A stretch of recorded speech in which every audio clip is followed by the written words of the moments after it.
unang endorser. Oh, di ba? Kasi Unang-unahan. And speaking of, di ba, of course, you are a very reliable endorser. This is just one of many other endorsements that you already have. Pero ang aking pangmalakasang question is, how important is it for a gaming brand to have a reliable endorser, to be able to share to the public about how responsible gaming should be? Well, it is very important kasi again, ang dami ng gaming apps. Di ba? Sobrang dami. At ang dami pang nag-a-attempt na mag-create at mag-introduce ng mga bagong brands, di ba? And it is very important, it is very crucial for a brand na nagsisimula at gustong tumapat sa napakarami ng mga nauna at napakarami pang lalabas na magkaroon ng endorser na magbibigay sa kanila ng legitimacy. For me, it's all about integrity. Yung gano'n. Kasi sa dami na nga ng gaming app, sa dami ng lumalabas at lalabas pa, may confusion na at maaari yung mga tao din ay magtatanong na, ano dito ang legit?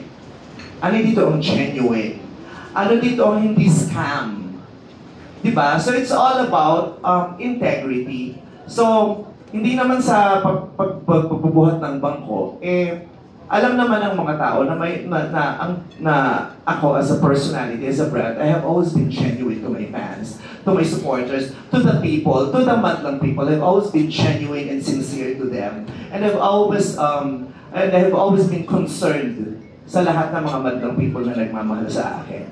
Kaya feeling ko, mahalagang malaman nila kung sino yung mga mahalagang magkaroon ng katuwang ang isang brand na nagsisimula ng isang pangalan na sa palagay nila ay pagkakatiwalaan din ng mga taong makakaalam tungkol sa brand na ito. Kasi kung sila mismo hindi kilala, paano mo ibibigay ang tiwala sa isang brand o sa isang taong hindi mo kilala?